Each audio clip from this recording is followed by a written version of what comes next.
The city of Koresh was always loud, always full of life. Alien soldiers marched across the wide streets, their tall armored bodies shining under the twin suns. Children played in the dust, their voices sharp like ringing bells. Merchants shouted, prices, machines hummed. Ships roared as they lifted into the sky. But in the middle of all that noise, there was one place that felt empty.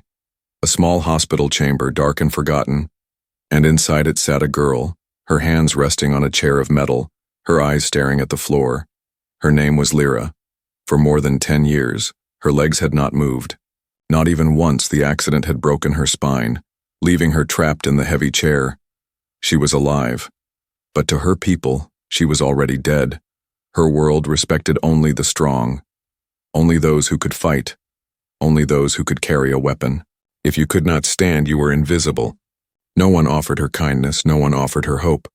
Her family had left her in the hospital long ago. Doctors stopped visiting, soldiers never looked at her. She became a shadow inside her own city. Every day she wheeled herself to the window. From there she watched the soldiers pass. Their boots struck the ground with power, their bodies straight and proud. She could hear them laugh, could hear their war songs, and every sound cut her heart like a blade. She wondered, how did it feel to walk? How did it feel to run? She had almost forgotten. The memory of her legs moving was like a dream she could not reach. At night she cried softly, not because of the pain, but because of the silence. No one called her name. No one touched her hand. The city outside lived in fire and steel, but inside her room, there was only dust. 10 years is a long time to be forgotten. 10 years of watching life move forward while you remain still. She told herself she had accepted it. She told herself she did not care anymore, but in the deepest part of her heart, a small flame still lived. A wish, a desperate wish, to stand one last time, even if it killed her. One evening, the sky above Koresh burned red. Wreckage from old warships fell through the clouds, glowing as they entered the atmosphere. The ground shook as the city alarms screamed. Soldiers rushed through the streets, preparing for another fight. And Lyra sat at her window feeling the vibrations under her useless legs. She thought, if death came tonight, she would not run. She could not run. She would only wait, silent, broken, unseen. But that night something happened, something no one in Koresh expected. A human walked through the gates of the alien city. He was not tall like the soldiers, not covered in armor. He wore a simple suit of fabric, and his eyes searched with strange calm. The people stared, confused. Humans were rare here, and when they came, they usually came as slaves, not as wanderers. The guards questioned him, but he only smiled and showed a small tool. In his hand he spoke words they did not understand, but his confidence made them hesitate. Finally, they let him pass. Curious more than afraid, he walked slowly, looking at the machines, looking at the buildings, and then his eyes stopped. They stopped on her. Lyra froze. No alien had looked at her for years, but now this human stared directly into her eyes. She felt her chest tighten, her breath shake. Why was he looking at her? She expected him to laugh, to turn away like everyone else, but he didn't. Instead, he walked closer. His steps were slow, careful, as if he was afraid she might disappear if he moved too fast. When he reached the window, he bent slightly, trying to see her face. And then he spoke, his voice quiet, but filled with warmth. Do you want to walk again? The words struck her like lightning. Her hands shook on the arm of the wheelchair, her eyes widened. For 10 years no one had asked her that. For 10 years no one had cared. And now a stranger, a human, was offering the one thing she had dreamed of every night. Her mouth opened, but no sound came out. She did not know if she should laugh or cry or scream. Her mind whispered, it's a trick, it's a lie. But her heart whispered louder, what if it's real? The city outside roared with noise, but in that small hospital chamber the world had stopped. Lyra's lonely life, her forgotten years, all of it changed with one impossible question. Do you want to walk again? And in that moment she understood. Her story was only beginning. The next morning, the city of Koresh returned to its rhythm. Soldiers marched, merchants shouted, and the ships lifted into the skies as if nothing had changed. But inside the small hospital chamber, something had changed. Lyra could not forget the words of the strange human. They echoed in her head again and again. "Do you want to walk again?" She had not answered him, not yet. Her lips had moved, but no sound came. Fear had frozen her. Her people did not believe in miracles, and no one had ever dared to defy the law of the body. If your strength was broken, it was broken forever. That was the way of her kind. So how could this small man, this outsider, speak such impossible words? Later that day, when the suns dipped lower, he returned. He walked into her chamber quietly. Without the loud footsteps of soldiers, he carried a small box of tools, metal glinting inside. And when their eyes met, she felt again that strange fire of hope inside her chest. The human introduced himself. "My name is Aaron," he said gently. His voice was calm, but his eyes burned with hidden energy. He asked for her name. For a moment she hesitated, but then whispered, "Lyra." It felt strange to speak her name to someone who actually listened. Aaron studied her chair, his fingers tracing the wheels, the frame, the controls. He nodded as if he understood every piece. Then he said, "I can give you new legs." Lyra gasped, her heart racing. But before she could reply, he added in a lower voice, "You must not tell anyone, not yet." Why hide it, she wondered. But even before she asked, she knew. Her people would never allow such a thing. To them, her weakness was a mark of shame, a reminder of failure if she stood again. They would call it unnatural. The Council of Warriors would say it defied the order of their world. She looked at Aaron, her hands trembling. Why are you helping me?" she whispered. He smiled sadly. "Because no one helped me once," he answered. And then he turned away, opening his box of tools. Night after night, Aaron returned. He scavenged parts from broken machines in the city, from old battle wreckage, left to rust, pieces of armor, fragments of engines, circuits half-burned from war. Lyra watched him work in the dim light. His hands steady, his eyes sharp. Sometimes sparks flew, sometimes smoke filled the chamber, but always he kept going, never stopping, never doubting. At first she thought he was only building strange toys, but slowly the shape became clear. Metal, frames shaped like legs, long and strong, wires curled like veins, energy cores pulsed with light. It looked impossible. It looked dangerous, but it also looked like hope. Lyra could not sleep. Every time she closed her eyes, she imagined herself standing. She imagined walking across the floor, feeling the ground under her feet. She imagined running through the city streets, faster than the soldiers. And then she imagined falling, breaking, again losing everything. The fear almost crushed her, but she could not look away from the dream. One night, as Aaron adjusted a glowing core, she asked softly, "Why do you believe I can do this?" He looked at her, his face half shadow, half light. "Because you are still alive," he said, "and as long as you live, you can change." His words sank deep inside her heart. No one had ever spoken to her like that before.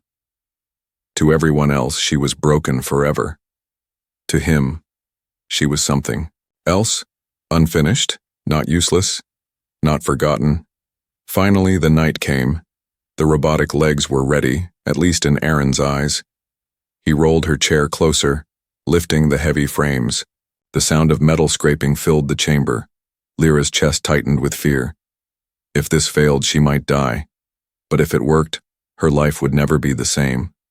Aaron's hands moved quickly, attaching the frames to her chair, aligning wires. With her nerves, a sharp pain shot through her spine. She gasped, nearly crying out. He whispered, "Stay still, it will pass." The pain burned like fire, but slowly it turned into a strange, new feeling. Something heavy and powerful pressed against her body for the first time in 10 years. She felt weight below her waist now. Aaron said, his voice trembling with excitement, "Try." Her heart hammered in her chest. Her fingers clutched the chair, her throat dry. She whispered to herself, "Stand. Please stand." The legs hissed, gears turning, lights flickering. Slowly, painfully, she began to rise for a heartbeat. She was standing. The room tilted, her body swayed, but she was upright. Her breath caught. Tears filled her eyes. She could see the world from a height she had not known in years. She looked down at Aaron, who was smiling up at her. And then, the lights flickered red, the machine screamed, the legs locked, then shook violently. Energy sparks burst across the chamber. Lyra screamed as her body was thrown back into the chair. The smell of burning metal filled the air. Aaron rushed forward, pulling wires, slamming his tools against the machine. "Not now, not now," he shouted. The sparks died, but the chamber filled with smoke. Her body trembled, her skin burned with shock. She gasped for breath, staring at the man who had promised her hope. For a moment, silence returned. Only the sound of her ragged breathing filled the room. And then outside, heavy footsteps echoed in the hallway. Voices shouted. Guards were coming closer. Someone had heard the noise. Aaron's eyes widened. "If they see this, we are both finished," he whispered. And Lyra realized the truth. Her dream of walking might cost not only her life, but his too. The door began to open, light spilling in, and the secret they shared was seconds away from being discovered. The door creaked open. Shadows stretched across the chamber as two guards stepped inside, their tall frames filling the doorway. The smoke from the failed machine still hung in the air, curling like black fog. Lyra's heart pounded as she gripped the sides of her chair, trying to hide the trembling of her hands. Aaron stood calmly, his back to the broken machine, his box of tools hidden behind him. "What happened here?" one guard demanded, his voice cold. Lyra lowered her head, forcing her voice to remain steady. "An old wire sparked," she whispered. "This room has been broken for years." The guards exchanged glances, muttering about the useless hospital wing. Finally, with a grunt, they turned and left. Slamming the door behind them, silence filled the chamber once more. Lyra exhaled sharply, her body shaking. Aaron dropped his shoulders, wiping sweat from his forehead. "That was too close," he muttered. She stared at him, her eyes still, wet from fear. "You could be killed for this," she said, her voice thin. Aaron only gave a small smile. "And so could you." The broken machine lay scattered on the floor, sparks still glowing faintly. But Aaron did not look defeated. Instead, he crouched beside the wreckage, pulling out wires, examining the cores with focused eyes. "Failure teaches us," he said softly, almost to himself. "I know what went wrong now." Lyra stared at him, confused. Most people she knew would have given up long ago. One failure was enough to crush hope. But this human, this strange outsider, seemed to grow stronger with every mistake. "Why do you keep trying?" she asked suddenly. Aaron paused, looking at her with a quiet intensity. "Because you still want to walk," he answered. Her breath caught in her throat. Because he was right. No matter the fear, no matter the risk, her heart still screamed for freedom. The next nights passed in silence and shadows. Aaron worked tirelessly, scavenging new parts, sketching strange designs on scraps of paper. Lyra watched him, sometimes offering ideas, sometimes only sitting. In silence, slowly, she began to feel something she had not felt in years. She felt alive. One night he returned with a small, glowing crystal stolen from the wreck of an old starship. It pulsed faintly as if it had a heartbeat.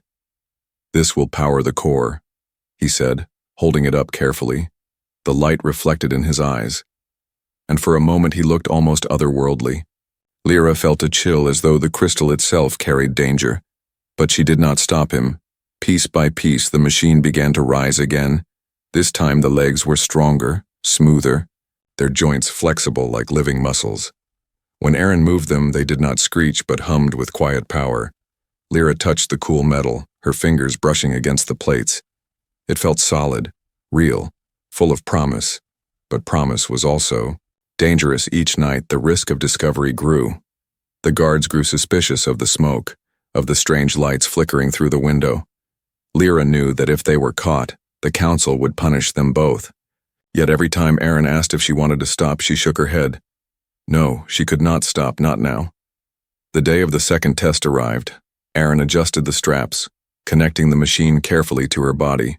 Her chest rose and fell with sharp breaths, sweat already on her forehead. "Are you ready?" he asked quietly. Lyra nodded, though fear screamed inside her. The machine came alive with a low hum, the crystal glowing bright. She felt the weight press against her legs again, heavy, but steady. Her nerves tingled as the circuits connected, sending pulses of energy through her spine. "Try again," Aaron whispered. Slowly, she placed her hands on the sides of the chair, pushing herself upward. The robotic legs responded, shifting, straightening. She rose inch by inch, the room tilting around her. Her heart thundered as she stood fully, her feet flat on the ground, tears filled her eyes, her lips trembling. I am standing," she whispered. Aaron's smile widened, pride shining in his face. She took a breath and tried to step. The legs obeyed, moving stiffly but surely. One step, then another. The sound of metal striking the floor echoed in the chamber, like music. Her arms shook as she balanced, but she was walking. For the first time in 10 years she was walking. But before she could cry out in joy, the legs began to shake. The crystal pulsed violently, red sparks flying. Her body wobbled. The machine groaned. Aaron shouted, rushing to stabilize the frame. "Hold on, don't fall." But the energy surged too fast, too wild. The robotic legs locked, throwing her sideways. She collapsed onto the floor, the sound of metal crashing against stone filling the chamber. Pain shot through her body. Her vision blurred. Aaron knelt beside her, pulling the wires, forcing the machine to shut down. The light of the crystal dimmed, leaving only the darkness. Lyra gasped, her breath sharp. Her dream had been so close, only to fall apart again. Tears slid down her cheeks, but not from pain. From the fear that she might never succeed, Aaron gripped her shoulder, his eyes fierce. "This is not the end," he said firmly. "We are close, I swear it." She stared at him, her heart breaking between hope and despair, but outside the chamber, footsteps echoed once again, this time louder, closer, and a deep voice growled, "Open this door now." Aaron's face paled. The secret they had fought to protect was about to be revealed, and Lyra knew in that moment, if the council saw the machine, both of them would face a punishment worse than death. The door handle turned, the metal clicking sharply, and the chamber filled with dread. The heavy door burst open. 2 guards stormed into the chamber, their armor clanging, their eyes sharp as blades. Lyra froze where she sat on the floor, the half-broken robotic legs still strapped weakly to her body. Aaron moved quickly, pushing his box of tools over the glowing crystal, hiding it from sight. The taller guard sniffed the air, his face twisting. "Burning metal," he growled. "What is happening here?" Lyra's heart hammered, her hands shaking. Before she could answer, Aaron stepped forward, bowing his head slightly. "My tools slipped," he said smoothly. "I was repairing her chair. It sparked, nothing more." The guards glared at him, suspicious. One of them bent closer to Lyra, his shadow falling across her pale face. "You," he hissed. "You are useless. Why waste tools on you?" Shame burned in her chest, but she kept her eyes low. The guard spat on the floor, muttering curses. Then with a grunt they turned and left, slamming the door shut behind them. For a long moment neither Lyra nor Aaron moved. Only when the sound of boots faded did Aaron finally release a long breath. "That was close," he whispered. Lyra lowered her head, tears threatening her eyes. "If they discover what you're doing, they'll kill you," she said. He gave a small smile, his voice steady. "And you too." Despite the fear, Aaron did not stop.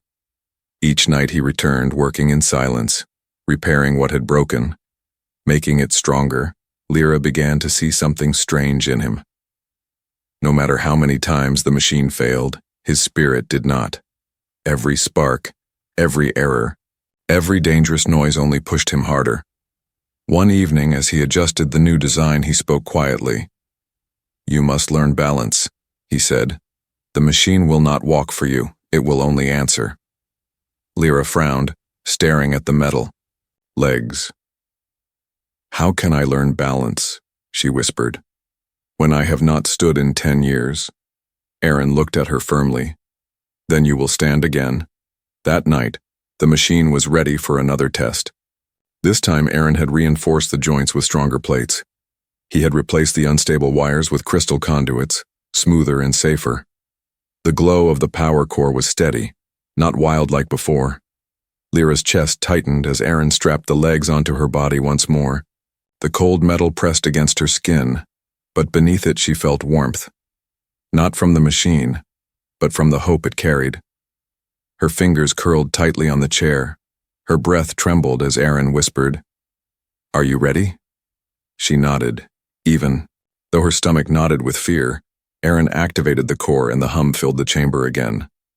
The robotic legs shifted, the weight spreading across her body. It felt different this time. Stronger, steadier, alive. Lyra pressed her hands against the sides of the chair. Her arms strained, her body shook. Slowly she rose, inch by inch.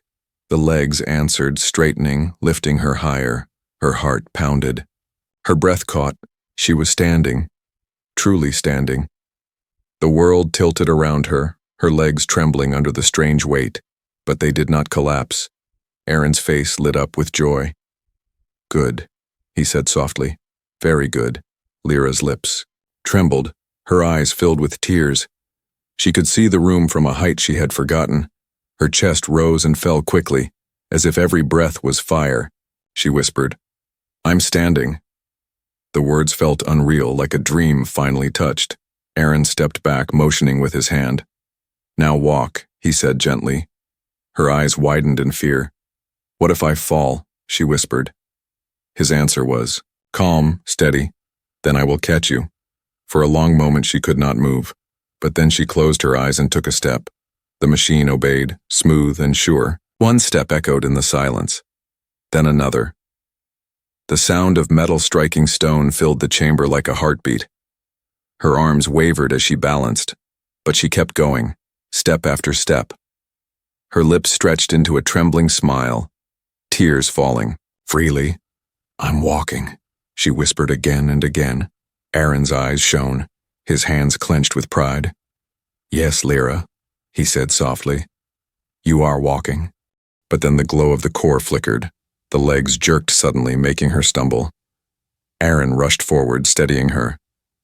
"Slow, slow," he warned. She steadied herself, her breath wild. The machine stabilized, the light returning to normal. Lyra laughed through her tears, a sound she had not made in years. For a moment the chamber was filled not with fear, but with victory. She had done it. She had taken her first true steps, but outside in the dark alley beyond the hospital, another pair of eyes watched. A cloaked figure stood in the shadows, unmoving, silent. He had seen the lights through the window, had heard the faint sound of metal striking stone, and now he turned away, vanishing into the night. The council would hear of this. They would know that the broken girl was no longer broken, and that a human had given her forbidden strength.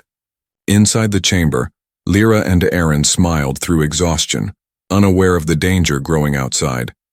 Her first steps were not only a miracle, they were also the spark of a storm that would soon consume them both. The news spread quietly at first, like a whisper moving through the cracks of Koresh. A broken girl had walked. Some said it was impossible. Some called it a lie. Some laughed and said the story was madness. But the whisper grew louder, and soon it reached the council. The council of warriors sat in their great hall, shadows falling. Across their armor they listened as a spy spoke, his cloak still wet from the rain. "I saw her," he said firmly, "the one who should not walk. She stood, she moved, she walked with legs of metal. The hall filled with murmurs of anger. One elder slammed his fist on the table. Unnatural, he growled. Forbidden. Another narrowed her eyes. And a human, she added. A human was with her. The room went silent. To the Kuna people of Koresh, humans were weak outsiders, scavengers who wandered the stars. For one of them to create something that defied their laws was an insult. The council decided quickly. The human must be seized, the machine destroyed, and the girl punished for daring to accept his gift. Back in the hospital chamber, Lyra felt the weight of eyes on her. She noticed the way guards lingered near the doors. The way whispers followed her when she rolled through the halls. Her hands shook as she held the chair, her heart heavy. She knew the secret had escaped. Aaron saw it too, though he pretended to stay calm. They will come, he admitted one night, his voice low. But we cannot stop now. Lyra looked at him, her chest tight. You don't understand, she whispered. They will not just come for you. They will come for me too. Aaron met her gaze, his eyes steady. Then we face them together, he said. But deep in her heart she knew what together could mean. Death. Days passed. The machine grew stronger. Her steps smoother. She practiced walking in secret, each time balancing better, each time feeling her body grow alive again. But the danger outside grew too. Guards questioned her more often, their eyes filled with suspicion. Some sneered openly, calling her cursed. She lowered her head and said nothing, but inside, fear gnawed at her. One evening, as the suns bled red across the horizon, a messenger arrived. He handed her a sealed order from the council. Her hands shook as she opened it. The words cut into her like blades. Appear before the council of warriors. Her stomach twisted, her throat dry. They knew. Aaron read the order with a grim face. You don't have to go, he said. But she shook her head.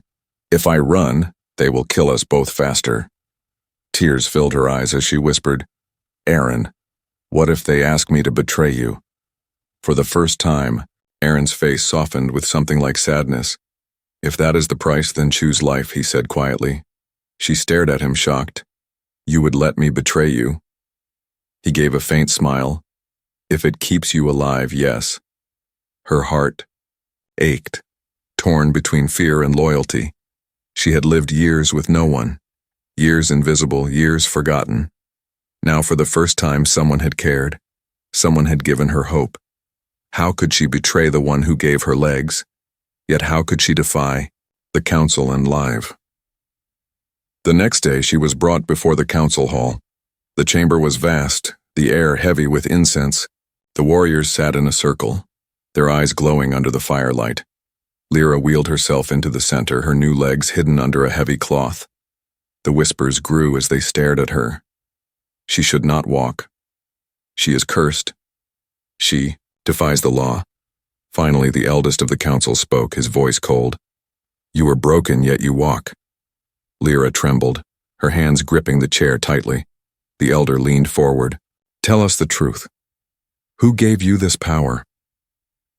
The hall fell silent, every eye burning into her. Lyra's heart pounded so loud she could barely hear. She thought of Aaron's words, his smile, the way he had said, choose life. If she spoke his name, the council would seize him, tear the machine apart, and maybe they would spare her. If she stayed silent, or if she lied, they would see it as rebellion, and she might die. Her lips parted, her voice shaking. The silence stretched, like a blade across the hall. The elder slammed his hand on the table. Speak, he commanded. Lyra's chest heaved, her vision blurred with tears. She whispered, so faint that at first they did not hear.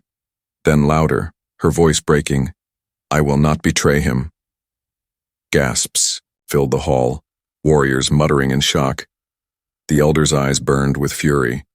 You protect a human over your own kind, he roared. She lifted her chin weakly, tears sliding down her cheeks. He gave me hope when you gave me nothing, she said. He gave me legs when you left me to rot. The hall erupted in anger, warriors shouting, fists slamming. The Elder raised his hand for silence, his voice thundering.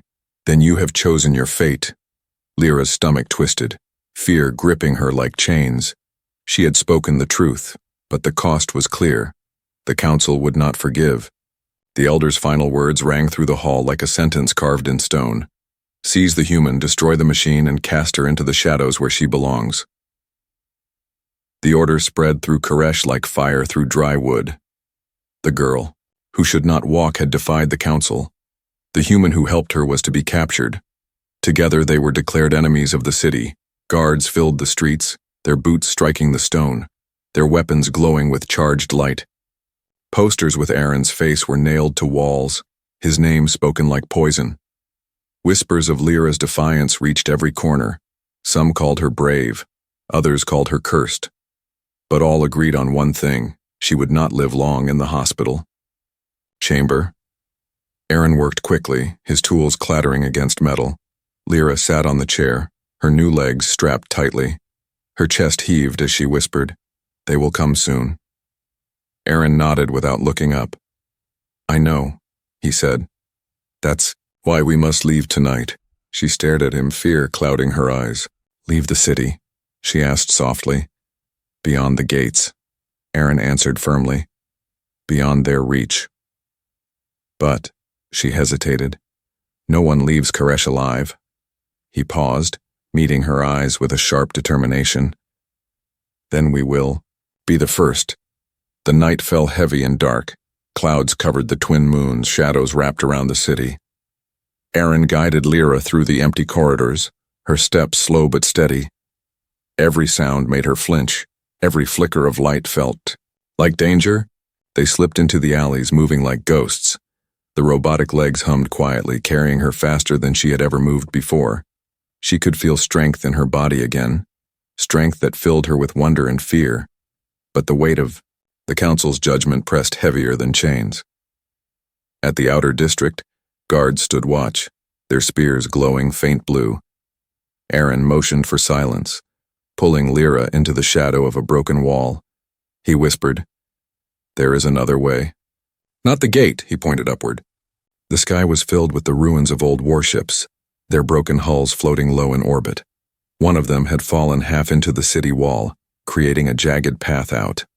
Lyra's eyes widened. "You want me to climb?" she whispered in disbelief. Aaron gave a small smile. "You wanted to walk," he said. "Now you must run." The climb was brutal. Her robotic legs scraped against metal, sparks bursting as she pulled herself upward. Her breath came hard and fast, her arms trembling as she gripped broken steel. Aaron climbed beside her, his hands cut and bleeding, but he never stopped.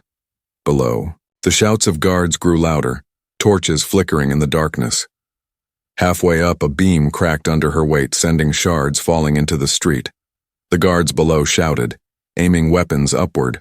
Energy bolts struck the wreckage, making it tremble. "Faster," Aaron urged, his voice rough. Lyra gritted her teeth, forcing her legs to push harder. Step by step, she climbed higher than she ever thought possible. At last they reached the top, the broken hull opening into the wasteland beyond. The city stretched behind them, glowing with firelight and rage.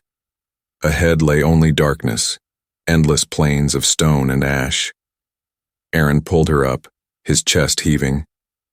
"We're not safe yet," he said. As if to prove his words, horns sounded behind them. The guards had seen them. Lyra's robotic legs whirred loudly as she ran. At first the motion was strange, unsteady, but soon the rhythm took hold, her steps striking the ground with speed she had never known. The wind rushed past her face. Her heart soared with both terror and joy. She was running faster than the soldiers behind her, faster than her fear. Aaron kept close, though his breaths came heavy. "Keep going," he urged. "Don't stop." But the soldiers did not give up. Speeder crafts roared into the night, their engines burning, blue flames.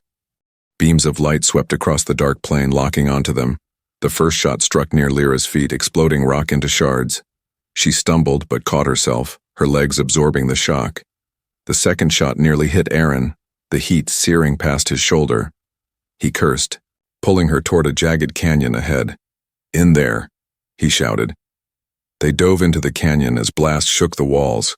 The narrow path shielded them from the worst of the fire, but the sound of engines echoed above. Lyra gasped for breath. Her chest burning, Aaron grabbed her hand, pulling her deeper into the shadows.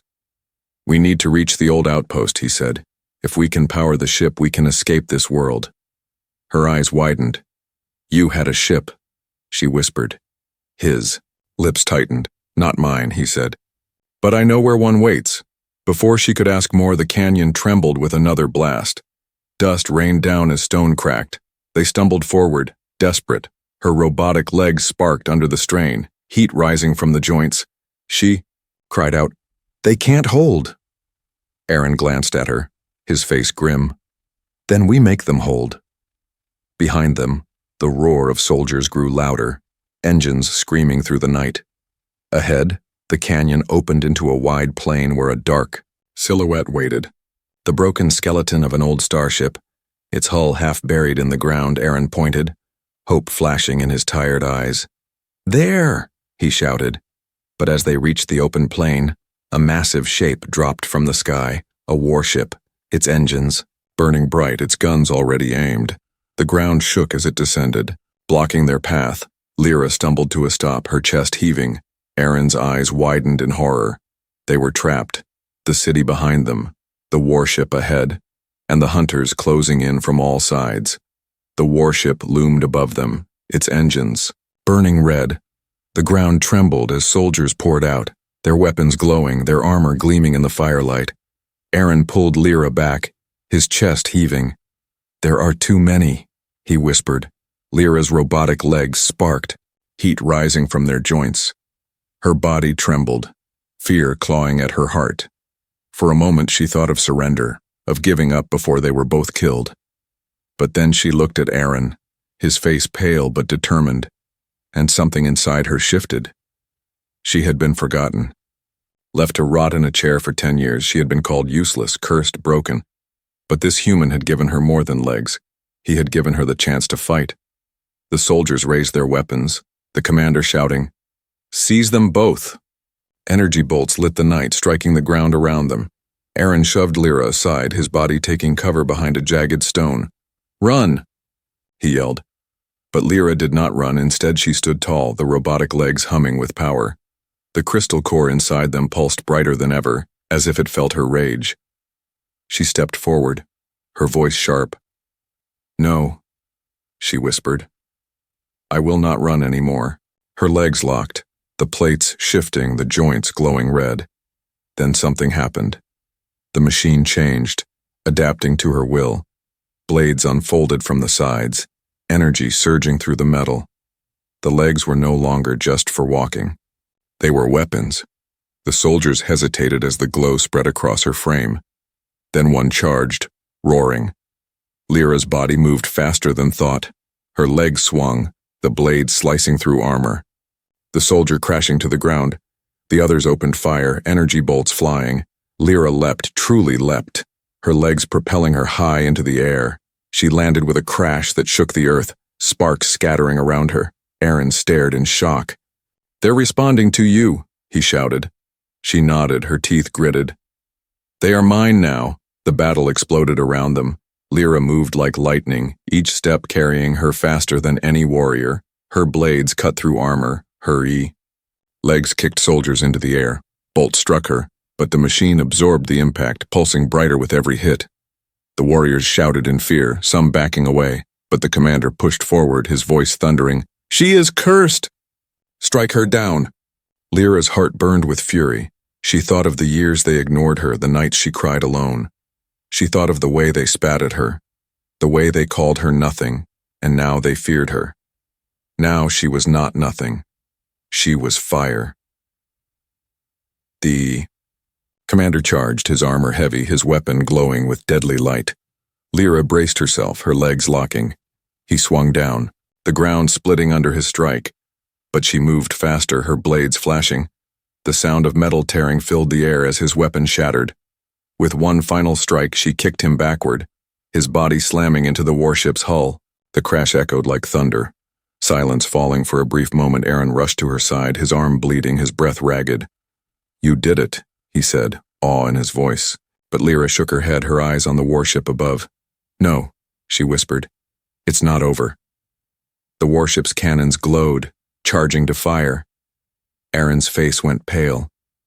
If they shoot, we're finished, he said. Lyra looked at him, her heart steady now.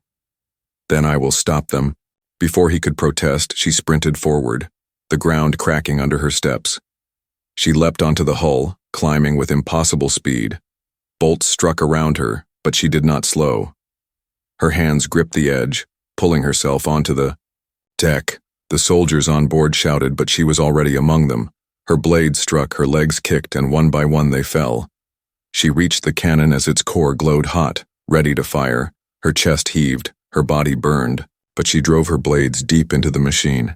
Sparks erupted, the glow turned wild, and with a final scream the cannon exploded, tearing a hole in the warship's side. The blast shook the planes, fire raining down. Lyra was thrown across the deck, her body slamming against the steel. Her vision blurred, pain screaming through her spine, but as the flames cleared, she forced herself up. She was still standing. Aaron ran to her as the warship groaned, its engines failing. "Lyra!" he shouted, grabbing her arm. She looked at him, her lips trembling into a faint smile. "I told you," she whispered, "I would stand again." The warship collapsed behind them, flames rising into the night. The soldiers scattered, their courage broken. For the first time in years, the city of Koresh looked upon her not as cursed, not as broken, but as something far more terrifying, unstoppable. As the smoke drifted into the sky, Aaron touched her shoulder gently. "What will you do now?" he asked. Lyra looked back at the burning city, her eyes steady. "I was broken," she said softly, "until a human gave me strength." She turned toward the horizon, the robotic legs glowing faintly in the dark. "Now I will fight for those who were left behind, like me." And as dawn broke across the ash plains, Lyra walked forward, no longer a shadow, no longer forgotten. She was a warrior, forged in fire, and her story was only beginning.